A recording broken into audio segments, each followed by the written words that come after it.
وہ ڈریگ ہوتے رہے ہیں. نہ صرف عمران خان صاحب بلکہ ان کے جتنے بھی ساتھیوں کے اوپر مقدمات ہوئے وہ بھی کسی کا بھی فیصلہ نہیں ہوا, سزا کسی کو نہیں ہوئی. تو کیا آپ کو لگتا ہے کہ کہیں نہ کہیں سے آج بھی خان صاحب کو پروٹیکٹ کیا جا رہا ہے؟ میں عرض کروں ایک تاثر یہ ہے کہ جناب ابھی بھی ان کی سہولت کاری عدالتی حد تک جو ہے خاص طور سے سپریم کورٹ سے نیچے نیچے ہو رہی ہے. ہم نے بہت سارے فیصلے دیکھے ہیں, ان کا تذکرہ کرنا یہاں ضروری نہیں ہے. جس طریقے سے ریلیف دینے کی کوشش کی جا رہی ہے یا ریلیف انہیں مل رہا ہے وہ نارمز کے بھی خلاف ہے, پروفیشنل ایتھکس کے بھی خلاف ہے. تازہ مثال اس کی ہم لے لیتے ہیں کہ عدالت نے سب سے پہلے ان کے خلاف وہ جو کیس تھا عدت میں نکاح کرنے کا اس کو خارج کیا, ایک بڑے کیس میں جو اتنی کنٹروورسی تھی, اتنی ہائپ کریٹ کی گئی. وہ تو دوسری بات ہے نا کہ جی خاور مانیکا صاحب کود گئے ہیں اب اس کے اندر, اور وہ اب اڈلٹری کا چارج لگا رہے ہیں خان صاحب کے اوپر کہ جی عدت پوری نہیں ہوئی تھی, اس کے دوران ان کے ناجائز تعلقات وغیرہ وغیرہ, اللہ معاف کرے. لیکن وہ اب ارریلیونٹ آدمی نہیں ہے کہ ایک شہری نے درخواست دے دی ہے, ہی از اے فارمر ہسبینڈ جو سمجھتا ہے کہ اس کی یعنی ہسبینڈ ہوڈ کے دوران جو ہے کسی نے تعلقات قائم کیے, اور وہ اس کے اوپر کوئی, اس پہ بھی تو کوشچن ہے نا. آپ یہ دیکھیں کہ پہلے جب خان صاحب کا اپنا دور تھا اور جب یہ معاملات طے پا رہے تھے تو اس وقت تو بڑی تعریفیں کی جاتی تھیں کہ بشرا بی بی جو ہیں بہت پاکیزہ ہیں, اور آج اگر یہ معاملہ کیا جا رہا ہے تو یہ سب کچھ لوگوں کے سامنے ہے. قسم دینے کے لیے تیار ہوں. انہوں نے پریس کانفرنس میں کہا تھا خود خاور مانیکا صاحب نے کہ میں اس کی پاک بازی کی قسم دینے کے لیے تیار ہوں. لیکن وہ کہتا ہے نا کہ جب صبح شام کے وقت بدلتے ہیں تو حالات اور ہر چیز بدل جاتی ہے.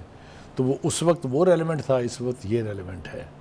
یہ ریلیونٹ اس لیے ہے کہ دا پاور دیٹ بھی, ہم کسی کو کی طرف انگلی نہیں اٹھا سکتے ہیں, وہ نہیں چاہتے کہ خان صاحب کو اوپن فیلڈ دی جائے اور وہ کھل کے کھیلیں.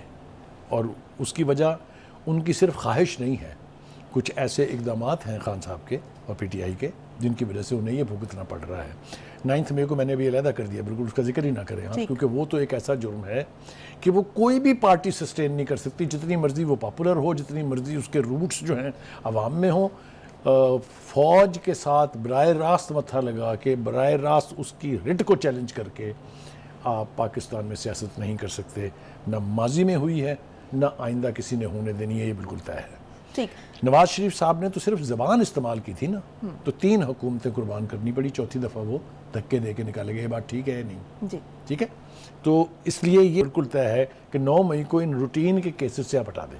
ٹھیک ہے. اچھا بخاری صاحب, ابھی سائڈ بائی سائڈ 2 بڑے جو پولیٹیکل پارٹیز کے ہیڈز ہیں ان پر کیسز چل رہے ہیں. ایک طرف میاں نواز شریف پر چل رہا ہے, دوسرا خان صاحب پر چل رہا ہے. سائڈ بائی سائڈ چل رہے ہیں, یعنی کہ ان کے دور میں بنائے گئے جو نواز شریف کے کیسز تھے جو خان صاحب کے دور میں بنائے گئے تھے.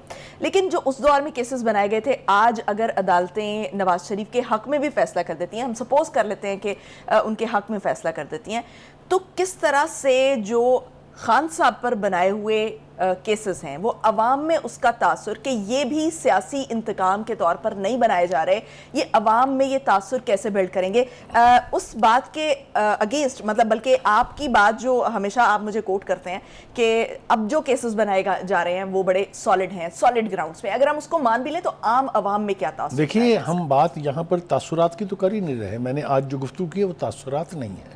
میں ایسا کیوں کہہ رہا ہوں, ذرا 2-3 جملے مجھے عرض کرنے دیجیے. نہ چارج صحیح فریم ہوا, نہ نیب کو پتا تھا کہ شواہد کیا ہے. چیف جسٹس عامر فاروق, یہ تاثر نہیں ہے, سوشل میڈیا نہیں ہے, یہ سٹنگ جج کہہ رہا ہے جو اس کیس کو سن رہا ہے. آگے چلیے. وکیل امجد پرویز نے کہا ہمارا موقف بھی یہی ہے کہ چارج غلط فریم ہوا. سنتے جائیے. جسٹس میاں گل اورنگزیب نے پوچھا کیا نیب نے کہیں اپنا مائنڈ بھی استعمال کیا ہے کہ کچھ اس کی سمجھ میں آیا؟ یہ جو ریمارکس ہیں, یہ جو آبزرویشنز ہیں, یہ بتا رہی ہیں آپ کو کہ کیس کس طرف جا رہا ہے. بخاری صاحب یہ میں اور آپ سمجھتے ہیں نا, ہم ان کی ڈیٹیلز پڑھ رہے ہیں یا سن رہے ہیں, لیکن جو چیز لوگوں میں بار بار کہی جا رہی ہے, جس طرح سے خان صاحب کا ایک وہ کلٹ ہم کہہ رہے ہیں کہ پیدا ہوا ہے, تو پھر وہ اس کلٹ کا جو مائنڈ سیٹ ہے وہ کیسے چینج؟ میں اس کلٹ کی طرف آنے والا تھا, ابھی آ جاتے ہیں اس کی طرف, لیکن پہلے تھوڑا سا یہ تاثر جو ہے اس کو ظاہر کر لیجئے. پہلی بات تو یہ ہے کہ سب سے زیادہ شور نواز شریف کے اس وقت لاڈلا ہونے کا مچایا ہے پاکستان پیپلز پارٹی نے, بلاول بھٹو زرداری نے اور آصف زرداری دونوں نے مل کے, اور ان کے باقی کے لیڈرز نے بھی, چاہے وہ نیر بخاری ہیں, چاہے وہ خورشید شاہ ہیں, نیم دم. ٹھیک ہے. جو تاثر اس وقت پی ٹی آئی دینا چاہ رہی ہے اس کے بارے میں تھوڑی سی وضاحت ضروری ہے. عمران خان صاحب کسی جرم کے مرتکب ہوئے ہیں یا نہیں ہوئے ہیں، ان کے فالوورز جو پرسنالٹی کلٹ کا کراؤڈ ہے وہ سمجھتے ہیں the king does no wrong, کہ ہمارے لیڈر نے کوئی غلطی نہیں کی ہے. آپ کتابیں لکھوا لیں، آپ کنفیشنز کروا لیں، آپ پریس کانفرنسز کروا لیں، وہ کہتے ہیں no he is Nelson Mandela, he is Mahatma. ہو رہی ہے کوشش کہ نہیں ہو رہی ہے؟ They live in a bubble. Whatever is said on the social media they start believing it. ان کے پاس ٹائم نہیں ہے یہ کوشش کرنے کا کہ پتہ کریں یہ بات ٹھیک بھی ہے کہ نہیں ہے. اس کی میں بہترین مثال آپ کو دوں. ہمارے ایک سینئر ساتھی تھے، اس وقت لندن میں ہیں. انہوں نے ایک آسٹریلین کرکٹ کے لیٹر ہیڈ پر، یعنی جو وہاں کی بورڈ ہے اس کے لیٹر ہیڈ کے اوپر ایک انہوں نے ٹویٹ کی اور کہا کہ جی آسٹریلیا نے جو اپنی ٹرافی ہے وہ عمران خان صاحب کے نام کر دی ہے، اور انہوں نے عمران خان صاحب کو مدعو بھی کر لیا کہ آ جائیں آپ، ہم نے ایک تقریب کرنی ہے. فیک، ایبسلوٹ لائی، اے پیک آف لائی. تو آپ ذرا کسی پی ٹی آئی والے سے منوا کے دکھائیں مجھے کہ یہ جھوٹ ہے. دے اسٹارٹ بلیونگ اٹ. ٹھیک ہے، لیکن معاملہ تو یہ ہے نا کہ ہم اپنے جو عوام ہے اس کو ایجوکیٹ اس طرح سے کر میں عرض کروں، دیکھیں آپ یا تو ریالٹی کی دنیا میں رہیں گے یا پھر اسی ببل میں رہیں گے جس کا میں نے تذکرہ کیا ہے. ببل تو کسی وقت بھی پھٹے گا، اس نے تو پھٹنا ہے. So you have to be in a real world. جو گراؤنڈ ریالٹیز ہیں وہ آپ کو ماننی چاہیے. دیکھیے عدالتوں کے حوالے سے ایک خاص رویہ رہا ہے پی ٹی آئی کا، جس کا میں نے ابتدا میں ذکر کیا، تھوڑی تفصیل سے بات کر لیتے ہیں. وہ کھیل رہے ہیں ٹیکنیکل گراؤنڈز پر. وہ مقدمے کی نوعیت پر نہیں جاتے ہیں، وہ شواہد جو موجود ہیں اس پر نہیں جاتے ہیں، وکیل کیا کہہ رہے ہیں دوسری طرف سے attorney general they don't bother. ان کا وکیل کیا کہہ رہا ہے، خان صاحب نے کیا کہلوایا ہے، that is what they start believing. یہ ہو رہا ہے. بٹ یہ بھی آرٹیفیشل ہے نا، یہ ریئلسٹک نہیں ہے. ایک بات ہوگی. دوسری طرف یہ ہے کہ جو سب سے پریشانی کی بات ہے وہ یہ ہے کہ خان صاحب کے لیے مشکلات بڑھ رہی ہیں، کم نہیں ہو رہی ہیں. دیکھیں جناب، ایک تو یہ کہ آپ نے دیکھا کہ جیل میں ملاقات کے لیے گئی تھی بشرا بی بی. جی کیا ہوا؟ باہر نعرے بازی ہوئی. پہلی دفعہ گراؤ ہوا کار کا، پہلی دفعہ خان صاحب کے خلاف نعرے لگے باہر. یہ مشکلات میں اضافے ہیں. آگے چلیے جی. اکبر ایس بابر صاحب وہ کہتے ہیں بھائی پارٹی تو میری ہے، میں فاؤنڈنگ ممبر ہوں اس کا، بھائی میں تو الیکشن کراؤں گا پارٹی میں. دیٹ مینز وہ بھی انٹری دے رہے ہیں. تو ایوری پاسنگ مومنٹ ان کی مشکلات میں اضافہ ہو رہا ہے. یہ بات ان کو جتنی جلدی ان کے فالوورز کو سمجھ آ جائے اتنا ہی ٹھیک ہے. دوسری طرف دیکھیے ایک اور چیز چل رہی ہے کہ الیکشن ملتوی کرا رہے ہیں، الیکشن ملتوی کرا رہے ہیں، الیکشن ملتوی کرا رہے ہیں. بھائی کیسے کرا رہے ہیں بھائی؟ کیا آپ کے پاس اس کے لیے argument? How do you think? Supreme court نے اونرشپ لی ہوئی ہے کہ 8 فروری کو الیکشنز ہونے ہیں. جو اٹارنی جنرل نے انہوں نے لکھ کے دیا ہوا ہے حکومت کی طرف سے کہ 8 فروری کو ہم الیکشن کرائیں گے. یہ ایک طرف رکھ لیجئے. اور دوسری طرف ایک اضافی نوٹ لکھا ہے جسٹس اطہر من اللہ صاحب نے، اور اس میں کہا ہے کہ صدر مملکت اور چیف الیکشن کمشنر یہ آرٹیکل 6 کے تحت ان کے خلاف مقدمہ چلنا چاہیے. They are guilty of high treason. یہ اشارہ ہے کہ اب اگر کسی نے الیکشن پوسٹ پون کرنے کی کوشش کی تو ہم کیا کریں گے. تو یہ باتیں آ کہاں سے رہی ہیں، یہ افواہیں اٹھ کہاں سے رہی ہیں؟ ببل. مطلب آپ یہ پی ٹی آئی کی طرف اشارہ کر رہے ہیں؟ ایبسلیوٹلی. ایک ان کو سوٹ کرتا ہے. دوسری طرف یہ ہے کہ پیپلز پارٹی نے چونکہ الیکشن کمپین باقاعدہ شروع کرائی ہوئی ہے، لہذا وہ بھی اس میں ہوا بھر رہی ہے. بٹ ایک تیسرا پہلو بھی ہے، وہ ہے کہ مولانا فضل الرحمان صاحب، ان کی پارٹی اور اسٹیبلشمنٹ کے کچھ حلقے، ان کا خیال یہ ہے کہ اکانومی ٹھیک نہیں ہے، اور مولانا صاحب کا اضافی موقف یہ ہے کہ سردی بہت ہوتی ہے، برف پڑ رہی ہوتی ہے، اس لیے الیکشن فروری میں نہ ہو. اب ہم کیا سن رہے ہیں؟ کسی نے کہا کہ جی یہ اپریل تک ملتوی ہو گیا. ہمارے ایک ساتھی ہیں، دوست ہیں ہمارے، ویل انفارمڈ ہیں، نام سمجھ آ جائے گا میرے خیال سے ہمارے جو باقاعدہ ناظرین ہیں. تو وہ چونکہ اسٹیبلشمنٹ کے اور خاص طور سے ملٹری اسٹیبلشمنٹ کا حصہ رہے ہیں خود سے، تو ان کا کہنا یہ ہے کہ جی یہ اپریل میں ہوں گے الیکشن. پھر ایک تیسرا سورس بھی ہے، وہ یہ کہتے ہیں جناب یہ ہوں گے اگلے سال اگست میں. تو یہ ساری باتیں پھیلائی جا رہی ہیں. مجھے نہیں لگتا کہ صورتحال ایسی ہے یا عدلیہ کا رویہ ایسا ہے کہ یہ الیکشن جو ہے ایک دن کی بھی تاخیر اس میں ہو. کہیں اس قسم کی باتیں ریئیکشن چیک کرنے کے لیے تو نہیں ہو رہی کہ اگر اس قسم کا اگر فیصلہ کیا جاتا ہے کہیں سے بھی تو اس پر ریئیکشن کیا آئے گا؟ اس کو پہلے ذرا گوسپس کی صورت میں پھیلا کے دیکھ لیتے ہیں. ہاں میرے خیال سے فیلر چھوڑے جاتے ہیں. یہ اس طرح کے فیلرز ہوتے ہیں گیج کرنے کے لیے کہ پبلک ریئیکشن کیا ہوگا. لیکن میرے خیال سے اب اتنا اتنی ہارش ریالٹیز ہمارے سامنے ہیں، کورٹ کی پوزیشن ہمارے سامنے ہے، الیکشن کمیشن کی پوزیشن ہمارے سامنے ہے، پارٹیاں ساری جو ہیں وہ تو کہہ رہی تھی 90 دن میں کرائیں. تو اس سے آگے کی تاخیر تو میرا نہیں خیال کہ کوئی بھی political party can have the guts to own کہ ہاں جی تھوڑے سے الیکشن تاخیر کر لیں. مجھے نہیں لگتا کہ یہ تاخیر ہونے والی ہے. تو کیا ایک یہ جو بات زبان زد عام بھی ہے کہ جو پی ٹی آئی ہے اس کا جو پاپولیرٹی ہے وہ اتنی زیادہ ہے کہ اس وقت جو مختلف حلقے ہیں وہ اس سے دیکھیے تھوڑا سا آپ پھر ایک بہت اہم سمت میں اشارہ کر رہے ہیں. جو ایک تاثر دینے کی کوشش کی جا رہی تھی کہ چونکہ خان صاحب جیل چلے گئے ہیں اور ان کی پارٹی بکھر گئی ہے، لوگ دوسری جماعتوں میں چلے گئے، نئے دھڑے بن گئے ہیں، تو پی ٹی آئی ختم ہو گئی ہے. میرے خیال سے دے مسٹ بی ریئلسٹک. ایسا کچھ نہیں ہوا ہے. خان صاحب کی پارٹی ابھی موجود ہے اور اس کی بہترین مثال میں دے سکتا ہوں کہ شیر افضل مروت صاحب جو ہیں، جو وکیل ہیں بہت سے مقدمات میں خان صاحب کے، ان کے خلاف پارٹی میں بہت محاذر آئی ہے. آپ کو یاد ہوگا کہ شعیب شاہین صاحب کے ساتھ جو ان کی جنگ ہوئی تھی جس میں اس نے ان کو غدار کہا، اس نے اس کو بگوڑا کہا. انہوں نے کس کے ساتھ جنگ نہیں کی؟ ٹھیک ہے، انہوں نے بنو میں ایک ورکرز کنونشن کیا ہے. ذرا فوٹیج دیکھیے اس کی نکال کے، آپ کو پتہ چلے گا کہ پارٹی ابھی کھڑی ہے اپنی جگہ پہ. تو یہ غلط فہمی کہ چونکہ خان صاحب جیل میں ہیں تو پی ٹی آئی جو ہے اس کا وجود ختم ہو گیا ہے. یہ میرے خیال سے جتنی جلدی بخاری صاحب اصولی سٹینڈ تو پھر دوسری پارٹیز کو بھی لینا چاہیے نا. ان کو اصولی سٹینڈ یہ لینا چاہیے کہ جو پارٹی ہے یا جس طرح سے کر کے ان کو ایک ٹائم پر سائیڈ لائن کیا گیا، کسی اور سیاستدان کو نہ کیا جائے. اصول پہ کھڑے ہونا چاہیے نا. دیکھیے آپ توقع کریں گے اگر پی ٹی آئی سے اور اس کے فالوور سے کہ وہ ریئلزم کی دنیا میں آ جائیں تو یہ آپ کی بھول ہے. خان صاحب جو چاہیں گے، خان صاحب جو کہیں گے، خان صاحب کے بہاف پہ جو کہا جائے گا وہی ریالٹی ہے، وہی ان کے نزدیک سچ ہے.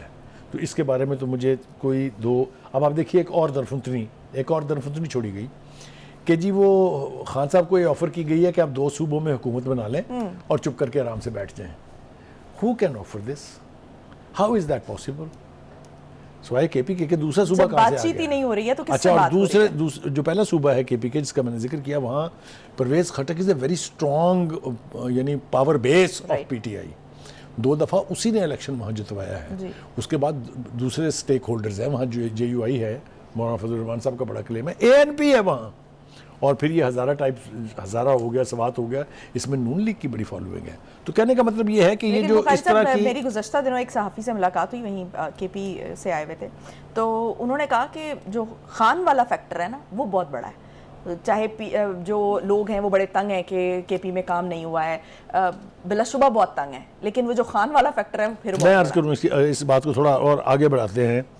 ہم جب یہ پروگرام کے حوالے سے میٹنگ کر رہے ہوتے ہیں تو وہ ہمارے جو ڈائریکٹر پروگرامز ہیں ان کا بھی یہی خیال تھا کہ یہ جو ایزمپشن ہے کہ جی all is well in the state of Denmark, چھٹی ہو گئی پی ٹی آئی کی، یہ تاثر ٹھیک نہیں ہے، یہ ریالٹی نہیں ہے. اور اگر یہ اسی غلط فہمی میں رہے کہ چونکہ پی ٹی آئی ایلیمنیٹ ہو چکی ہوئی ہے لہذا الیکشن ہمارا ہے، مار کھائیں گے، پچھتائیں گے. میں ذمہ داری سے کہہ رہا ہوں. ٹھیک ہے، مطلب اس کا دھیان رکھنا چاہیے دوسری پارٹیوں کو بھی، اور جہاں پر یہ خیال رکھا جانا چاہیے ان کو بھی. ناظرین بریک میں جائیں گے، بریک سے واپس آئیں گے اور نیکسٹ ٹاپک کی طرف بڑھیں گے. Stay tuned.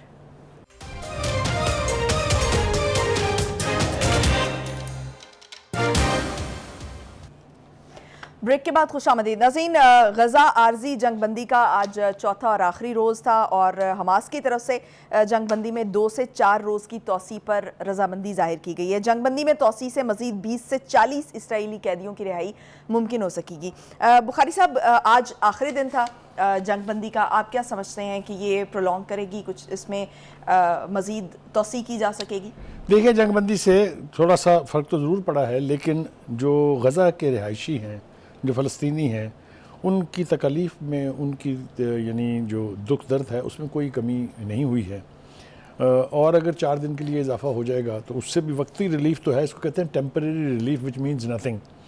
نیتنیاہو صاحب جو ہیں وہ اس کے اوپر اس صورت میں متفق ہیں کہ اگر آپ 10 یرغمالی روز چھوڑیں گے تو پھر ہم ایک دن کی توسیع کرتے چلے جائیں گے، وچ مینس کہ ان کے پاس کوئی 120 سے 150 کے قریب ابھی اسرائیلی لوگ جو ان کی کسٹڈی میں ہیں وہ. تو اس کا مطلب یہ ہوا کہ کوئی 10 دن تک مزید اس معاملے کو کھینچا جا سکتا ہے. لیکن اگر اس کے بعد نیتن یاہو کی گفتگو کا اعتبار کریں آپ تو وہ کہہ رہا ہے کہ میں اس سے زیادہ قوت کے ساتھ غزہ کے اوپر حملہ آور ہوں گا. تو دیٹ مینس کہ ریلیف بظاہر کہیں نہیں ہے. 2-3 باتیں اس حوالے سے کرنی بہت ضروری ہیں. ایک تو یہ کہ نیتن یاہو صاحب کے اوپر 3 قسم کے پریشرز ہیں. ایک تو ان کے اوپر پریشر ہے پوری دنیا کے اندر. آپ نے دیکھا کہ جو وہاں کے عوام ہیں, حکومتیں تو بے غیرتی, بے حسی, بے شرمی کی تصویر بنی بیٹھی ہیں, لیکن وہاں کے عوام نے جس طرح سے فلسطین کے ساتھ, غزہ کے ساتھ, حماس کے ساتھ جس طریقے سے یکجہتی کا مظاہرہ کیا ہے, یہ بھی دنیا کی تاریخ میں پہلے کبھی نہیں ہوا. خاص طور سے فلسطین کے حوالے سے اتنا بڑا عوامی رد عمل at the grass root level across the world پہلے کبھی نہیں ہوا. ایک تو یہ ہے. دوسرا پریشر ان کے اوپر یہ ہے کہ وہ یرغمالیوں کی رہائی, جیسا میں نے کہا کہ اس کے گھروں والے جو لوگ ہیں وہ صبح سے شام تک احتجاج کے لیے باہر بیٹھے ہوتے ہیں. دوسرا پریشر ان کے اوپر یہ ہے کہ ان کے اوپر کرپشن کے بے پناہ خوفناک چارجز ہیں, اور اس سے ان کو الٹیمیٹلی نمٹنا ہے. یہ جنگ شروع کر کے انہوں نے اس معاملے کو تاخیر تو کر دی ہے, لیکن وہ پریشر جو ہے وہ کہیں گیا نہیں ہے, وہ ان کو الٹیمیٹلی فیس کرنا ہی کرنا ہے. Last but not the least, اس حوالے سے جو ان کے ہواری کہہ لیجئے, جو ان کے پارٹنر ان کرائم ہیں, ان میں سب سے آگے امریکہ ہے, جو مالی طور پہ ابھی بھی $14 بلین کی جو امداد جو ہے ان کے لیے منظور کرانے کی کوشش کی جا رہی ہے. تیسرا بحری بیڑا بھی پہنچ گیا ہے بحیرہ عرب میں. تو یہ کیا کرنا چاہ رہے ہیں؟ کیا دنیا میں ان کو کوئی چیلنج کرے گا یا نہیں کرے گا؟ لیکن وہ کہتے ہیں نا کہ ہر بڑی جنگ جو ہے, جو ورلڈ وارز ہیں, فرسٹ ہو چاہے سیکنڈ ہو یا اب تھرڈ ہوگی, وہ شروع کسی چھوٹی سی چیز سے ہوتی ہے اور پھر پھیلتے پھیلتے یہ آگ پوری دنیا میں پھیل جاتی ہے. جس طریقے سے یمن انٹر ہو گیا ہے اس کے اندر. آپ نے دیکھا کہ یمن نے اٹیک بھی کیے ہیں, یمن نے میزائل بھی فائر کیے ہیں, ایک جہاز بھی لے گئے تھے, دوسرے کو بھی کوشش کی انہوں نے. تو اس طریقے سے ہی یہ شعلہ جو ہے یہ بھڑکتے بھڑکتے ایک بہت بڑی آگ میں منتقل ہو جاتا ہے. لیکن اب قطر اور مصر جو ہیں یہ بھی بڑی کوششیں کر رہے ہیں. بالکل آپ نے صحیح کہا. پوری مسلم دنیا کے حوالے سے اگر ہم بات کریں تو 4 ملک ہم کو ایسے دکھائی دیتے ہیں. ترکیہ ہے, قطر ہے, اردن ہے اور یمن ہے, جنہوں نے پریکٹیکل اقدامات کیے ہیں, جنہوں نے اپنے بیانات کی صورت میں واضح طور پہ اپنا ٹلٹ ظاہر کیا ہے کہ وہ کس طرف ہیں.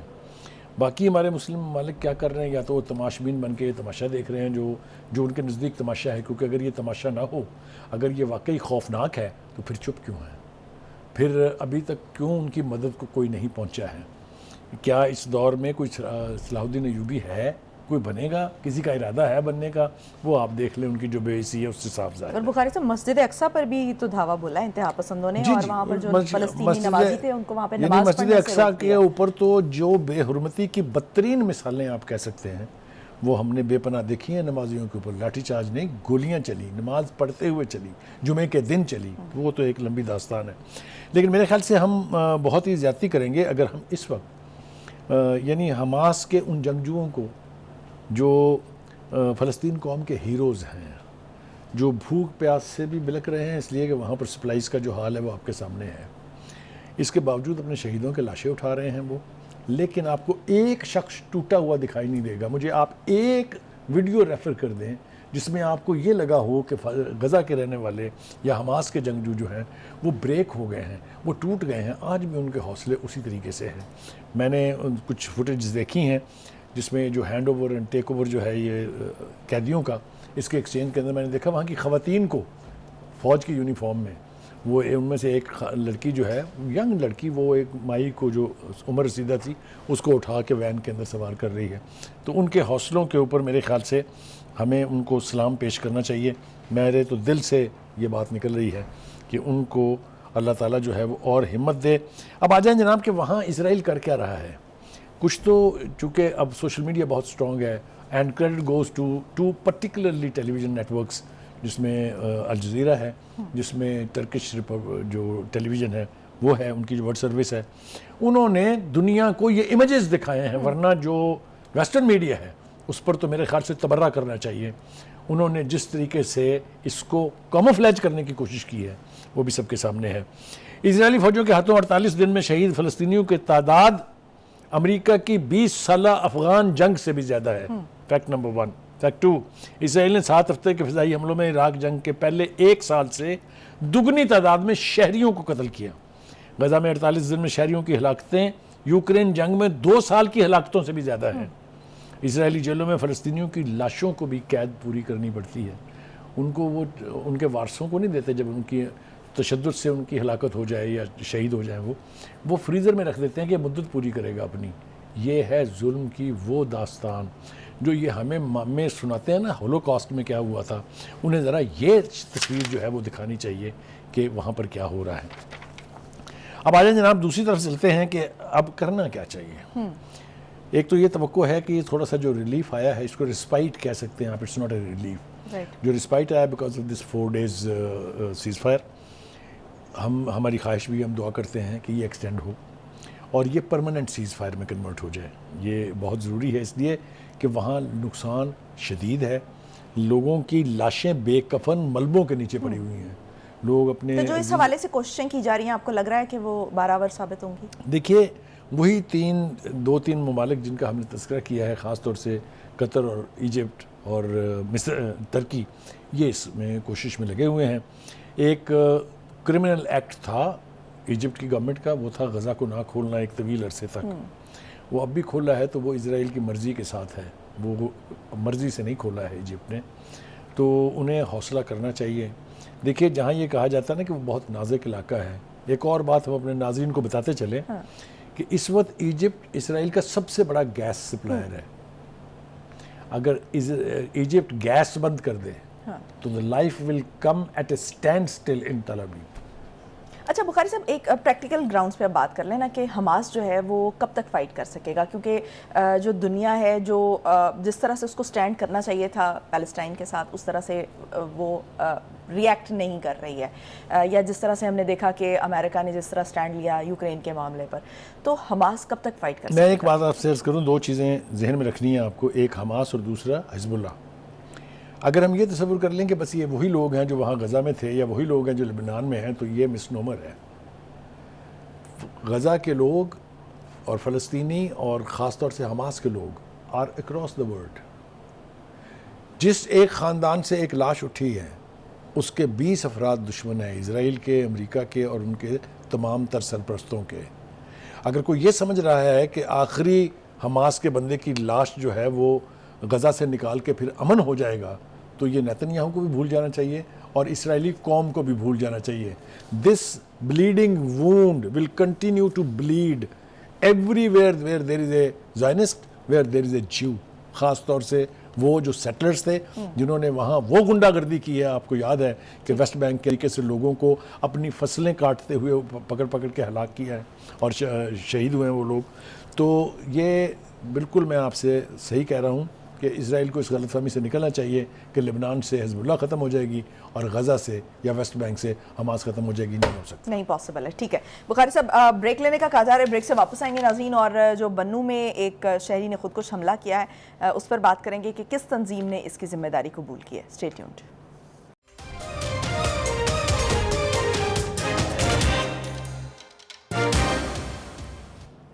بریک کے بعد ایک مرتبہ پھر سے خوش آمدید. بخاری صاحب, جو بنو میں فورسز پر افغان شہری نے خودکش حملہ کیا ہے, کس گروپ نے ذمہ داری قبول کی ہے؟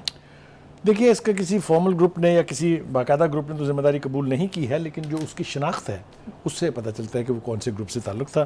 اس کا حملہ آور کی شناخت جو ہے وہ افغان شہری کے طور پر ہوئی ہے جس کا تعلق کالدم ٹی ٹی پی کے حافظ گل بہادر گروپ سے بیان کیا جا رہا ہے. جی ٹھیک, تو سمجھ میں آ جاتی ہے نا بات صاف ستھری کیا ہے. دیکھیے میں اس حوالے سے آپ نے یہ اچھا کیا کہ یہ سوال چھیڑ دیا ہے اس پروگرام میں. میرے خیال سے ایک ہمارا جو انسٹیٹیوٹ ہے centre for research and security studies, اس کی ایک رپورٹ ہے, وہ میرے خیال سے ہم اپنے ناظرین کے ساتھ اگر شیئر کر لیں تو کافی صورتحال جو ہے وہ واضح ہو جائے گی. انہوں نے کہا جی کہ ان کی رپورٹ کے مطابق رواں سال ستمبر کے مہینے تک پاکستان میں شدت پسندی کے 450 واقعات ہوئے ہیں, اور اس رپورٹ میں یہ بھی کہا گیا کہ رواں سال کی دوسری سہ ماہی میں شدت پسندی کے واقعات میں 284 ہلاکتیں ہوئی. اب آپ غور سے سنتے جائیں, سال کی تیسری سہ ماہی میں ان کی تعداد بڑھ کر 445 ہو گئی, اور اس طرح 3 ماہ میں ان واقعات میں 57% اضافہ ہوا ہے. الارمنگ ہے یہ, اٹس الارمنگ. 57%. آگے سنیں, رپورٹ کے مطابق ستمبر تک ہونے والے واقعات میں 386 سیکورٹی اہلکار جو ہیں وہ انہوں نے جان کی بازی ہار دی ہے, اور 333 عام شہری جو ہیں انہوں نے اپنی جان کا نذرانہ پیش کیا ہے, جبکہ 368 شدت پسند بھی ہلاک ہوئے ہیں. رپورٹ میں کہا گیا کہ ان میں سب سے زیادہ ہلاکتیں خیبر پختونخوا اور دوسرے نمبر پر بلوچستان میں ہوئی ہیں، اور 2022 کے مقابلے میں اس سال ایسے واقعات میں اموات کی تعداد 19% زیادہ ہے۔ یہ تو ہو گئے فیکٹ اس کے۔ دیکھیے گزارش یہ ہے کہ ایک طویل عرصے سے آپ کو یاد ہے 2 ہماری مسلح افواج نے آپریشن لانچ کیے تھے، وہ پولیٹیکل گورنمنٹس کے دوران ہی۔ ایک تھا آپریشن ضرب عضب، دوسرا تھا آپریشن عدل الفساد۔ یہ بہت بڑے آپریشنز تھے جس کے اندر میں سمجھتا ہوں کہ 90% پلس تک دہشت گردوں کا خاتمہ ہو گیا تھا۔ اس کے بعد 2018 کے الیکشن میں جو پارٹی جیت کے آئی، انہوں نے پہلا کام یہ کیا کہ جو سزائیں بھگت رہے تھے ٹی ٹی پی کے لوگ، ان کو رہا کیا جیلوں سے پریزیڈنشل ڈکری کے تحت۔ پھر وہاں سے باقاعدہ نیگوشیٹ کر کے، جس کی قیادت جو ہے وہ بیرسٹر سیف کر رہے تھے، لوگوں کو وہاں سے لا کے بسایا گیا کے پی کے میں، ٹھیک ہے۔ اس سے بھی پیچھے چلے جائیں آپ کو تو آپ کو یاد ہے مہاتما خان صاحب ان کے دفاتر یہاں کھولنے کا باقاعدہ جلسوں میں اعلان فرما چکے تھے، اور اسی لیے ان کا نام بھی طالبان خان پڑ گیا تھا، اگر آپ کو یاد ہو۔ جی تو اس رویے نے اس نیا فیز جو ہے جس میں یہ ہم واقعات اب دیکھ رہے ہیں، یہ ساری کارروائیاں جو ہیں یہ انسٹرومنٹل ہوئی ہیں آج کی اس صورتحال کی۔ خوشی اس بات کی ہے کہ جو ہماری سیکورٹی ایجنسیز ہیں انہوں نے تو یہ طے کر لیا ہے، دس وے اور that way they will go for the last person.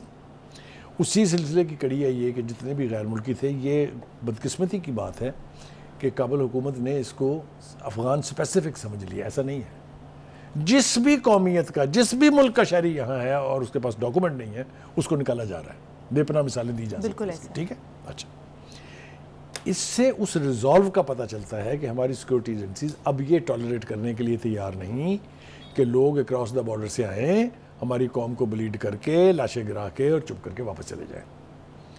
تو ابھی جو لاسٹ جو کانفرنس ہوئی ہے کور کمانڈرز کی، اس میں بھی یہ ریزالو تھا کہ zero tolerance for those who spoil the law and order situation in Pakistan. میں سمجھتا ہوں کہ ہمیں اس حوالے سے ضرور اپنے سننے والوں کو، ہمارے ناظرین کو اور پوری قوم کو یہ میسج ضرور دینا چاہیے کہ اب شاید اگر یہ ریزالو اسی طرح قائم رہتا ہے، اسی طرح سے کارروائیاں ہوتی ہیں اور پوری قوم ساتھ دیتی ہے، سارے ادارے جو لا انفورسرز ہیں وہ ایک پیج پر آ جائیں، تو کوئی وجہ نہیں ہے کہ اس فساد کا اس سرزمین سے خاتمہ کیا جا سکتا ہے۔ میرے خیال سے ہم اس پروگرام کی وساطت سے ایک اپیل کر دیتے ہیں ان سارے سٹیک ہولڈرز سے کہ خدا کے لیے پاکستان کی بقا کی خاطر، پاکستان کے مستقبل کی خاطر ایک پیج پر آ جائیں، اور یہ دہشت گردی کی جو لعنت ہے جس نے پاکستان کی ترقی روکی ہوئی ہے، جس نے پاکستان میں فورن انویسٹمنٹ روکی ہوئی ہے، جس نے پاکستان میں شہریوں کا سکھ چین تباہ کیا ہوا ہے، اس سے نجات کے لیے ہم سب کو ہاتھ ملانے پڑیں گے، کاندھے سے کاندھا ملا کے، ایک پالیسی کنسسٹنٹ اور زیرو ٹالرنس، اس کے بغیر یہ کچھ نہیں۔ اور جو آنے والی گورنمنٹ ہے وہ بھی اس پر عمل دیکھیں نا، آپ ایسے قانون بنا جاتے ہیں جس پر آنے وقت 2/3 میجورٹی نہ ہو تو اس کو چھیڑ نہیں سکتی۔ اسی طرح کے فیصلے کر کے ان کو اتنا لیگل کور دینا چاہیے کہ کسی بھی آنے والی فرجائل حکومت کے لیے یہ ممکن نہ ہو کہ اس کو انڈو کرے، کہ وہ اپنی مرضی کے جو ہے وہ فیصلے کر سکے۔ ٹھیک ہے، بہت شکریہ بخاری صاحب۔ ناظرین، آج کے لیے اتنا ہی، مجھے دیجیے اجازت، کل ہوگی آپ سے دوبارہ ملاقات۔ پاکستان کی ہمیشہ پائندگی کی دعا کے ساتھ، اللہ حافظ و ناصر۔